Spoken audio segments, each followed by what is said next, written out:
2.5 million years, our prehistoric ancestors had been living in caves, passing the time by bashing stones together.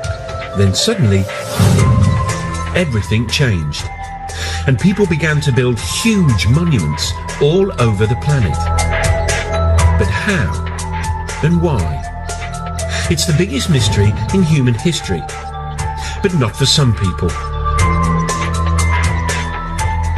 Thousands of years ago, when our forefathers were primitive Stone Age people, some extraterrestrials visited our Earth.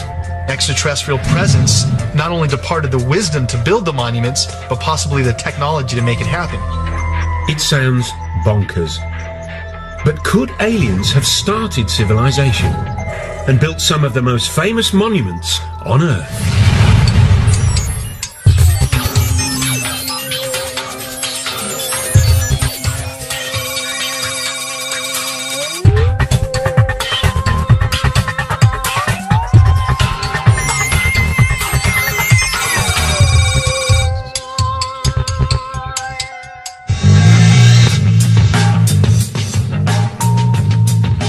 All over the Earth, there are giant stone monuments. Almost everyone knows they were created thousands of years ago by ancient man. But could almost everyone be wrong? According to the official history books, buildings like the pyramids and Stonehenge are triumphs of human engineering, which mark the beginning of our human civilization. But there are a few nagging questions about them, like why they seem to appear out of the blue.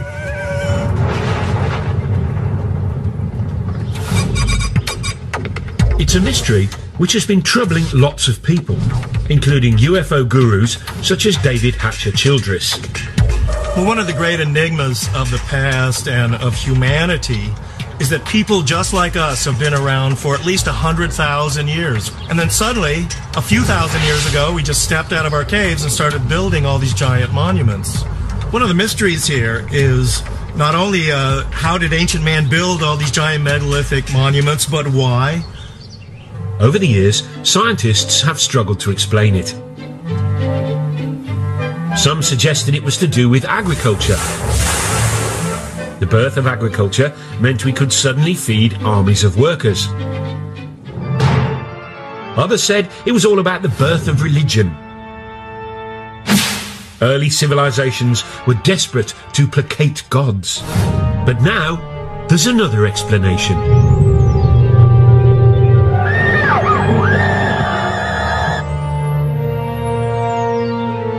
One group of people say that most of these monuments were built or designed in the distant past by aliens who visited our planet with their super advanced technology.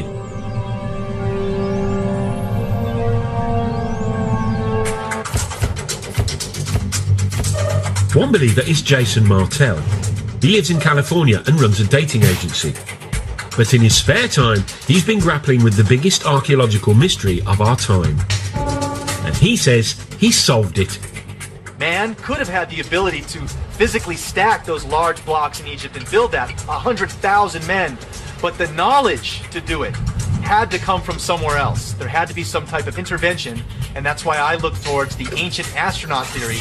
Ancient astronauts from somewhere else came here and influenced our society. Jason and other believers say this idea would explain some baffling questions about ancient monuments. Take Stonehenge. How did Bronze Age Britons drag these 5-ton stones over 170 miles? And then there's this 1,000-ton block at Baalbek in the Lebanon. It weighs as much as 3 Boeing 747s. How did ancient man shift that? And then there's the biggest controversy of all, the Pyramids of Giza. The biggest one is made from 2.5 million blocks of stone. It was built in just 20 years and is lined up exactly with the North Pole, less than 1/10 of a degree out. According to the experts, the answer is simple. The ancient Egyptians were just terribly clever, worked very fast and very hard, and they created a whole tourist industry in only a few decades. But that doesn't convince the likes of Jason Martell. Many of the ancient sites around the world display a type of brilliance that we don't attribute to ancient man. If ancient man is living in clay huts and using stone tools, they're not going to have the advanced mathematics and geometry to lay out some of the sites that we have today. How did ancient man build things like Stonehenge? How did they get the Giza pyramids to line almost 1/10 off a degree to actual north? So what do the official Egypt experts say? Egyptologists think there's no big mystery.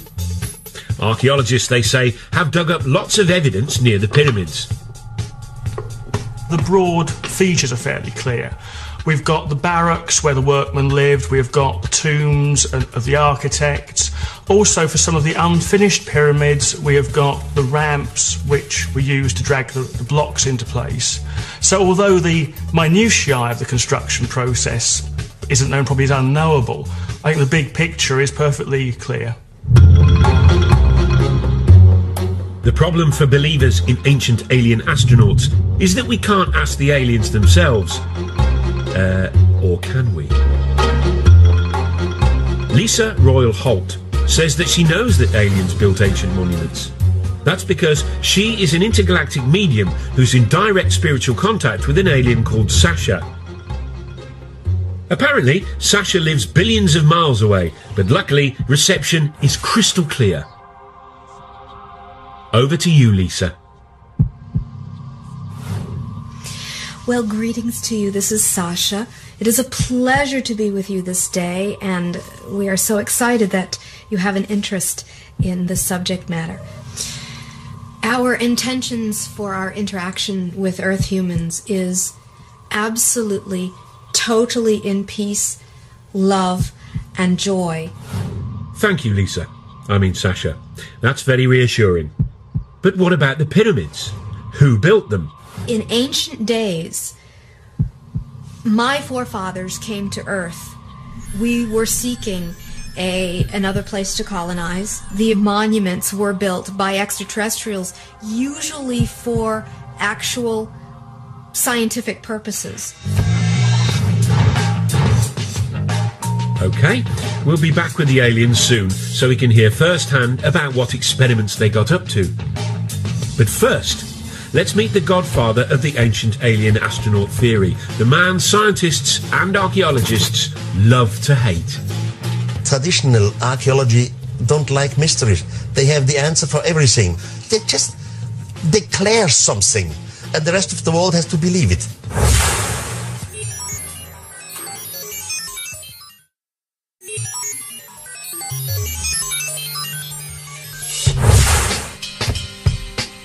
In 1968, Erich von Däniken, a Swiss hotel manager, achieved international notoriety when he published a controversial theory which said that alien astronauts had visited Earth in our ancient past. Now, it wasn't the first time it had been suggested extraterrestrial beings had come to Earth in prehistoric times. This, after all, had been a staple of science fiction fantasy for years. But Erich's idea had a rather crucial difference. He said it was true. His book, Chariots of the Gods, sold more than 60 million copies worldwide. And he quickly became an international superstar. Erich seemed to give the world a brand new space-age version of human history. Thousands of years ago, when our forefathers were still Stone Age people, some extraterrestrials arrived. Von Däniken argued that those extraterrestrials helped build ancient monuments. His career as a solver of ancient mysteries began, he says, in the 1960s. While other people were taking drugs and generally rebelling, Erich was pondering ancient buildings, and one in particular, the Great Pyramid of Egypt. Built as a tomb for the pharaoh Cheops, it's made of 2.5 million stone blocks. Some of the biggest weigh up to 80 tons and were transported from quarries hundreds and hundreds of miles away. And that was 1,000 years before the invention of the wheel. To Erich von Däniken, that posed a huge question. Not why the aliens didn't give us the wheel, but another big question. This is the largest man-made monument on Earth. With a height of about 450 feet. and weighing 30 million tons. It's quite a piece. I mean, for a group of people or architects who came right out from Stone Age time.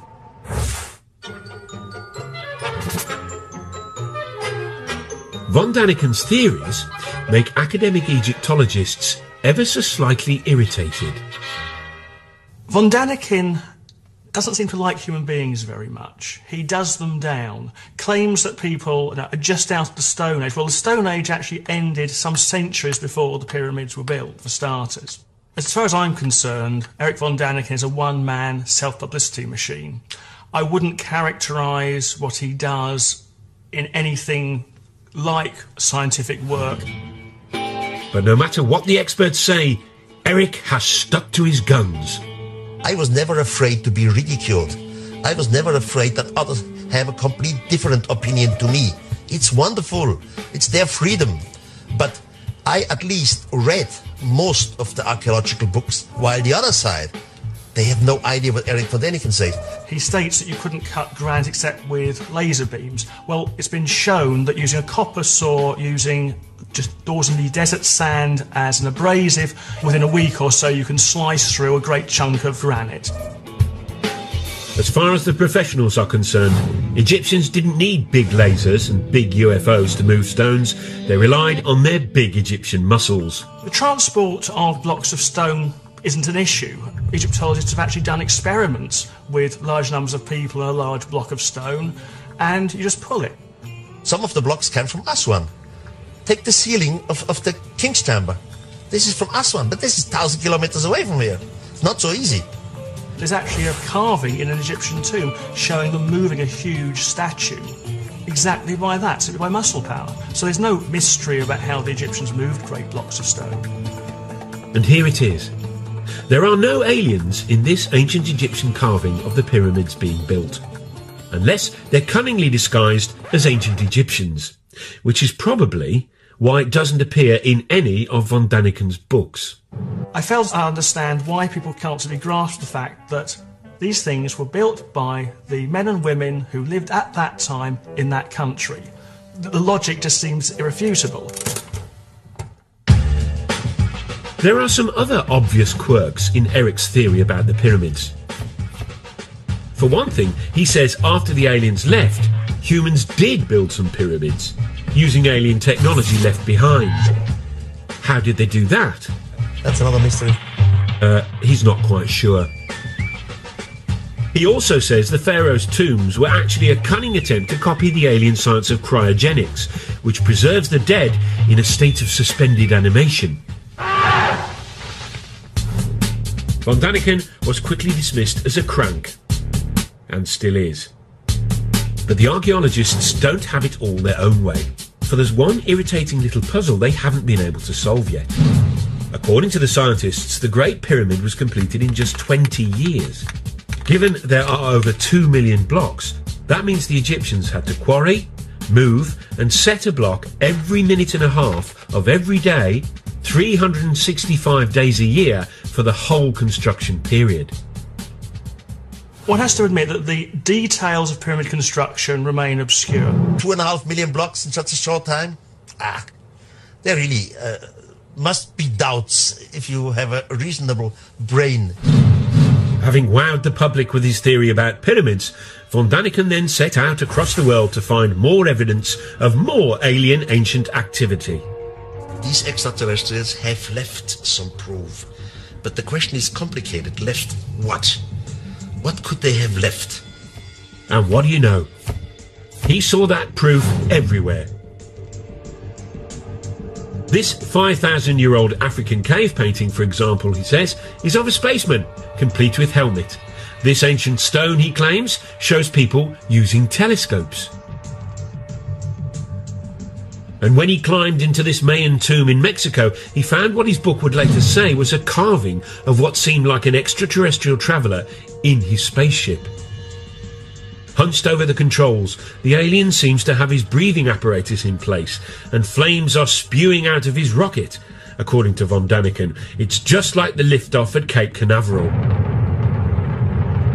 And then he said he had the revelation which proved his idea had to be true when he visited South America. and flew over the famous Nazca lines in Peru.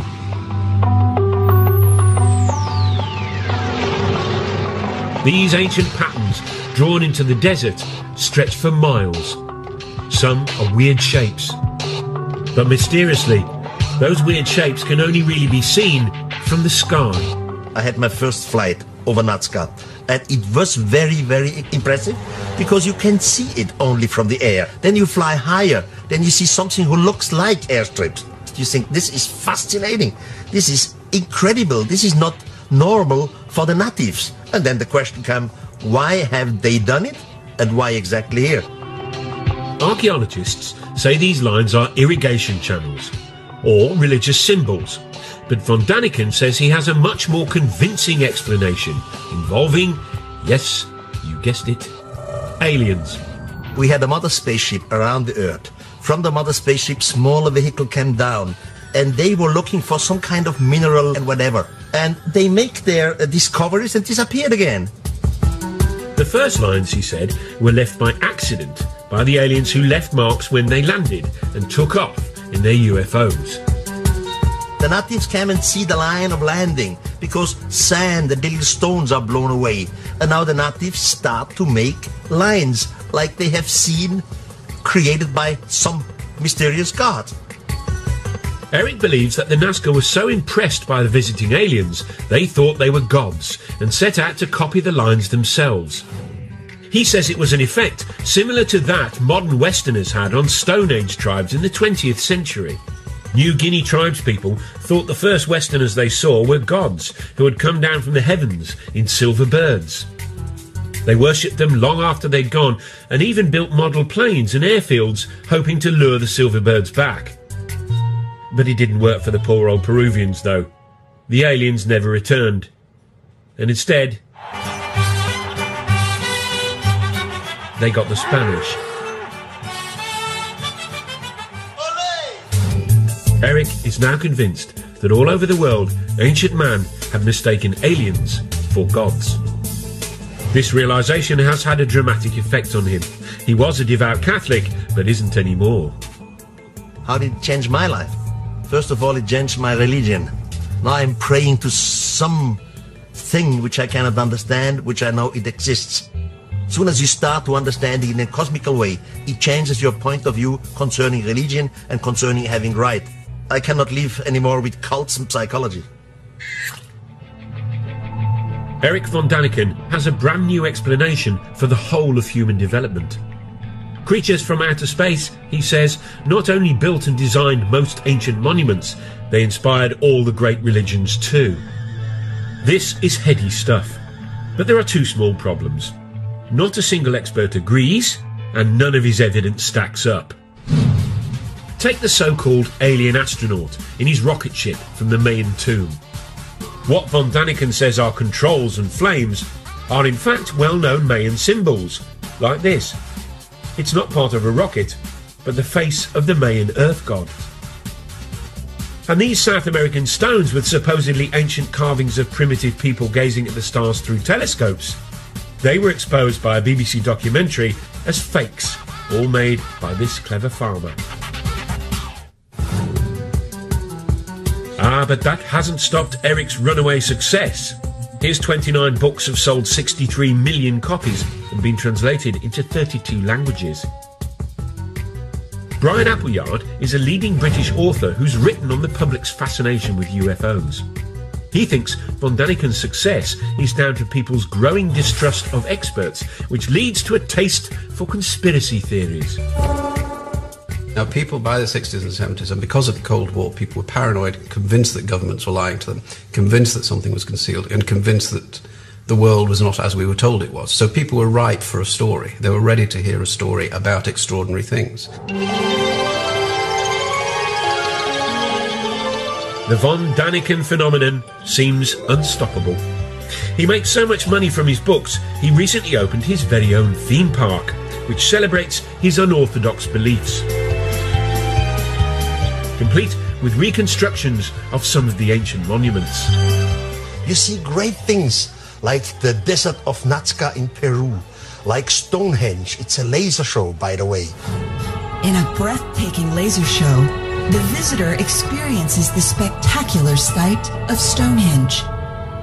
There's even a guided tour which aims to answer all those big questions you've been dying to have answered. Did the mythical continent of Mu ever exist? What is the secret of the underwater structures off the Japanese island of Yonaguni? Von Daniken's success has also inspired a whole new generation of authors, including the likes of New Age writer David Hatcher Childress. People are attracted to Eric's theories, I think, because there are genuinely unexplained mysteries of the past. And we really don't have all of the answers to why mankind, supposedly a primitive mankind, would go through the tremendous effort to build many of these giant monuments. Eric von Daniken's definitely been one of the pivotal people that I've looked to grab onto the coattails of his information and really start to look at this information in a new light. But these new believers have a battle on their hands. Scientists don't care whether the mythical continent of Mu ever existed. If aliens visited the Earth, scientists want proof. I think the first thing I would say about whether the knowledge to build pyramids was given to the Egyptians by extraterrestrials is simply, where's the evidence? If you think about man's fairly limited extraterrestrial experience of going to the moon, look at the amount of space junk which has been left around simply by going there and coming back. Wouldn't you have thought that if spacemen had been to Egypt and had been teaching the people how to do these things, there'd be at least the odds of leftover broken plastic somewhere? The believers, though, say they've found some evidence, although whether it's very convincing is a whole different question. According to them, aliens did leave some space-age technology behind. This 2,000-year-old pottery jar, for example. It was discovered in Baghdad in 1938. Inside it were copper and iron rods, similar to a modern battery. Back in California, Jason Martell has built his very own replica. What we're looking at basically is just a simple clay pot formed with the clay found naturally in that region, and then using a simple copper lining and a iron metal rod down the center. This was in back in their days used either a rubber or an asphalt stopper. Jason fills the pot with an acid solution, vinegar, and now he's expecting something spectacular to happen. All right, the moment of truth.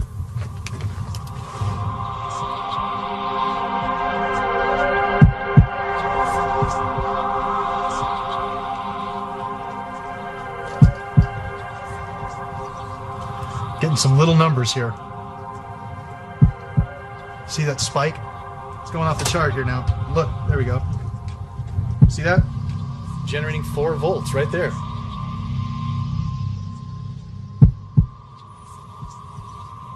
What we attribute to ancient man, they deserve a lot more credit than we're giving them. Because obviously we can test the devices with our understandings of technology and get a reading. Here we are, 4 volts right there from the battery.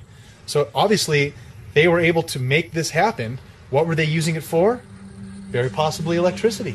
Now, what ancient Iraqis might have done with 4 volts of electricity, nobody's sure. As for aliens, why would they need an old clay pot when they can zoom through interstellar space? If making a little pot, filling it with vinegar and sticking a bit of copper in it, and then seeing that there's some bubbles appear is space age technology, fine.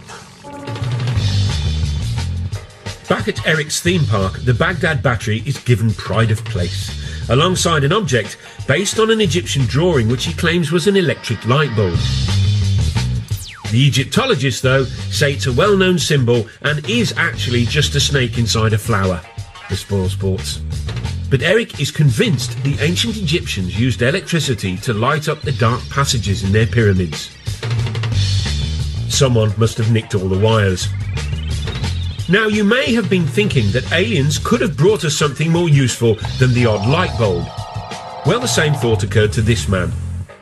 He believes they brought the technology to tap into a cosmic energy source, which they then linked to all the ancient monuments on the Earth.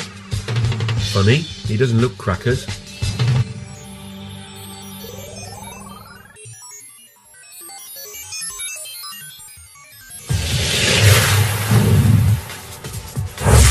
One of the things that makes human beings sort of special is that we live in big, sophisticated societies full of big, complex buildings. It's called civilization. Which is why so many people positively hate the idea that the whole thing might have been kick-started by aliens. At the heart of the theory is the suggestion that extraterrestrials built the very first big buildings of all back in the ancient past. Which is all very well and good, but the believers have had a hard time explaining why the aliens did all this. Were they just trying to show off? Not according to this man. Here he is, hiding in Stonehenge.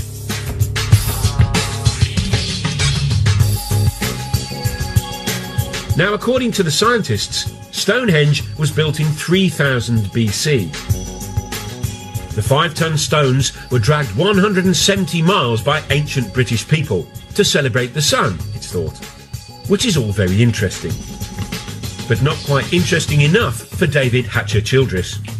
He says Stonehenge might instead have been a fuel stop for ancient aliens. He came up with his interesting theory after he discovered what he says are mysterious energy lines. He believes the Earth is covered with these invisible lines in a strange network. If it all sounds a little unlikely, it has at least got a cool-sounding name. The World Energy Grid. The World Grid is an intelligent geometric pattern of the Earth and its energies. A wave of the sunlight hits the Earth and wraps the Earth like a ball of string of energy, creating this energy grid. As you might have guessed, no scientist believes in this grid or the energy that it apparently contains. But according to Hatcher Childress, that's just because they're too sceptical for their own good. The aliens, though, knew about the energy grid and tapped into it. How? By building ancient monuments on key intersections of the grid, obviously.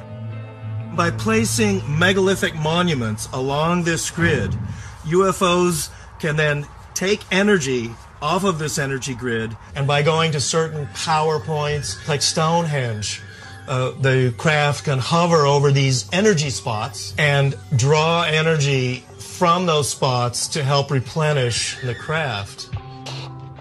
Now, why these giant fuel stops are all built out of big lumps of stone, Childress doesn't say. But maybe we could tap into this energy nowadays. Of course we can't.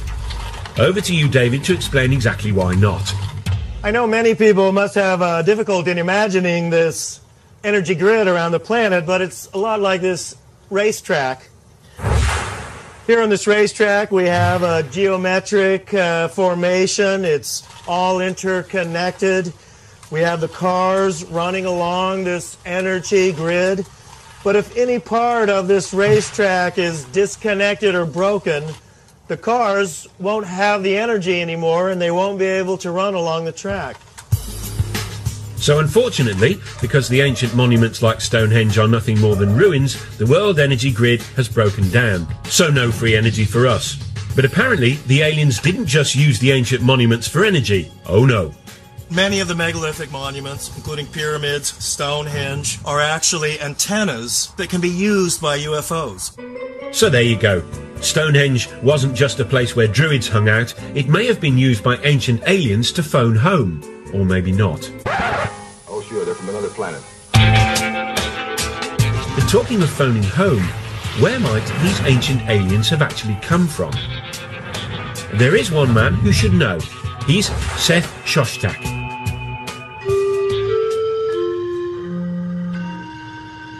He heads up SETI, the Search for Extraterrestrial Intelligence. This is a scientific study that's been scouring the constellations for the last 20 years, listening for radio signals from alien life forms. It turns out that lots of scientists believe that life probably did arise somewhere else other than the Earth. After all, the universe contains trillions and trillions of stars. Seth Shostak has devoted his life to being the first to prove it. You know, the universe is vast. It seems that most stars have planets. There are going to be lots of other worlds that are just as nice as the Earth for life. The question is, has life arisen on those worlds? Planet X. Jason Martell is convinced aliens are from there. He says that the ancient Sumerians from Iraq believed in a 10th planet in our solar system, which modern science hasn't yet discovered. Sumerians, he says, believed that's where their gods, the Anunnaki, hung out. Again, the Anunnaki are the beings supposedly that come from Planet X, another planet within our solar system that modern science is currently trying to look for. That planet does exist. It's possible we have ancestors living on that planet.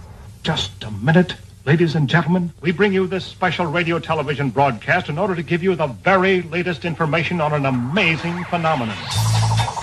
It was looking good for Planet X when in July 2005 astronomers announced they had actually discovered a big blob way out beyond Pluto.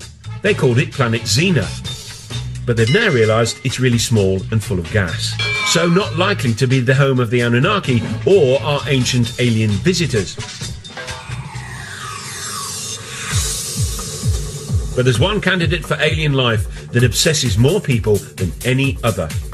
It's our closest neighbour, Mars. It's also the planet that's most like our own. Some scientists are convinced it has water, and for years NASA has been probing and exploring it. So far, no signs of aliens. But in 1976, they were looking for signs of tiny bacteria, when instead they found this. This photo of the plain of Cydonia contains what most astronomers are convinced are some large rocks. But to some people, they look suspiciously like this.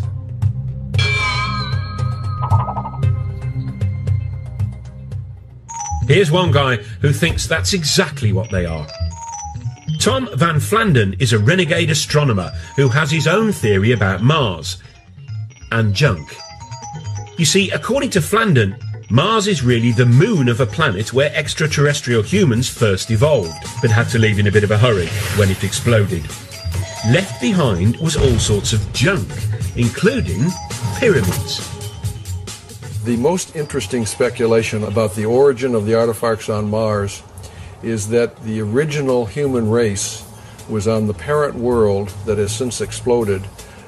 They built things on their moon, Mars, but before the end of their civilization, which they saw coming, they transferred their species to the most nearly habitable planet, which would have been Earth.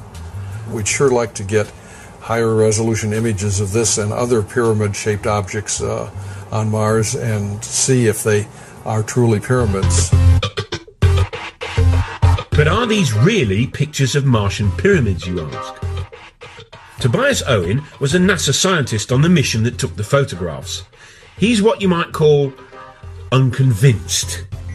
My job there was to examine pictures as they were coming in of the surface of Mars in regions that we thought would be safe for the spacecraft to land.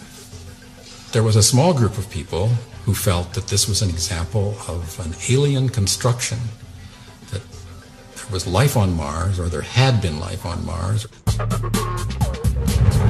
NASA promptly issued a denial, which for believers was obviously proof of a monumental cover-up. You know, the interesting thing about NASA's track record, NASA, National Aeronautics Space Association, could also stand for Never a Straight Answer.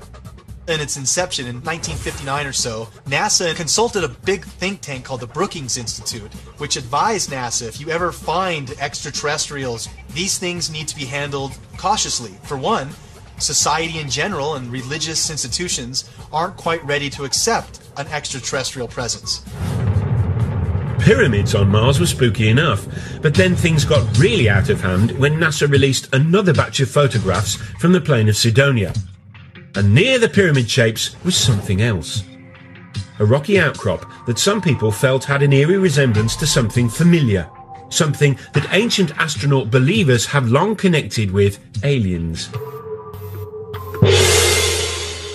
Yep, that other famous tourist site in Egypt. Very interestingly enough, NASA first took an image of the face on Mars and they labeled it head. And This photograph was quickly dismissed by NASA as a trick of light and shadow. It's not really a face on Mars, it's just a lighting angle difference. Wrong answer. Here we have a face in pyramids on Mars, a sphinx in pyramids in Egypt. There has to be a connection, a Mars-Earth connection. To the scientist, though, it was just a natural feature. This is the kind of thing that we see on the Earth in various places. There's a famous one in New Hampshire in the United States called the Old Man in the Mountain. And there's a tendency among us humans to try to see images of ourselves in nature. And here was a perfect example, but happened to be on Mars. The common sense explanation is simple. Human beings are just hardwired to recognize faces, even when faces aren't there. Over to a psychologist to explain. Faces are very important to humans from infancy. They're so important that we perceive faces even in a stimulus that is not a face. For example, this plate of eggs in front of me looks very much like a face. We can see eyebrows, two eyes, a nose, and a mouth very readily.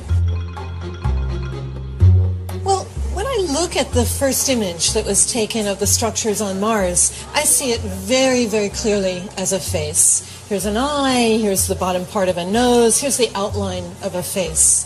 This is a low-resolution image, and I'm quite convinced by that interpretation. However, when I look at the more recent image, which is a much more high-resolution image, I'm very hard-pressed to see that as a face. Now, could I see it as a face? I could. I could go and look for the same features that I saw in the first image and try to pick them out here. But in the high-resolution image, where it is not very ambiguous, it is much harder to perceive this as a face. We now have exquisite images of the surface of Mars that are being taken as we speak, in fact, by the Mars Express spacecraft. And we see extraordinary detail on the surface of that planet, but we see no evidence of anything artificial. So Mars may not have a sphinx, and it probably doesn't have any pyramids. And so far, it hasn't got any signs of life at all. So where do the ancient aliens come from? It's time to consult someone who should really know. An alien herself. Lisa Royal Holt, a cosmic medium, claims she can communicate with aliens. Apparently, she hooks up to the extraterrestrials by putting herself into a self-hypnotic trance. She says she's been doing it for years. It wasn't until I was in college when I was studying hypnosis, and I learned to put myself in an altered state. And when I did that, I started to realize that I was very intuitive, and that sometimes I would receive messages. I'm able to actually hear or sense the communications and then verbally communicate them. Right now, her favourite phone buddy is a female alien called Sasha, who takes over Lisa's brain and communicates through Lisa's voice. We are about to do a channeling session. I will go into a meditative state. You are going to hear from Sasha, who says she's from the Pleiades. You mean the Pleiades, a cluster of stars in the constellation of Taurus, otherwise known as the Bull. Tell us, Sasha, if it's not too personal a question, what do girls from the Pleiades look like? In my world, I actually do have what you would know to be a physical body, though it exists in a slightly different dimension. I could walk down your street and pass as a human, but you would probably look at me and feel there was something strange about me. Sasha says her people were intergalactic empire builders who roamed the universe thousands of years ago, taking over other planets and building vast monuments as they did. Ironically, one of their first colonies was apparently on Mars. We used some of the bases there as colonies. What has been found now on Mars represents the tip of the iceberg of what is still on Mars. But Mars was merely a stopover for Sasha's people. She says they soon turned their attention to us. My forefathers thus have been very interested in Earth for a very, very long time. It's time to find out the answer to the biggest question of all about the ancient astronauts. Why did they come here? According to Sasha, they may have been up to more than building monuments and starting civilization.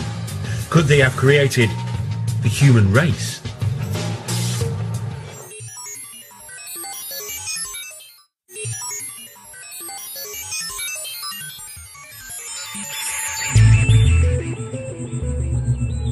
If alien astronauts really did visit us thousands of years ago, and that's rather a big if, then the obvious question is why?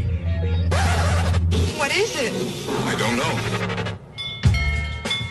Well, according to Lisa Holt, or rather her alien mate Sasha, there's a perfectly sensible answer.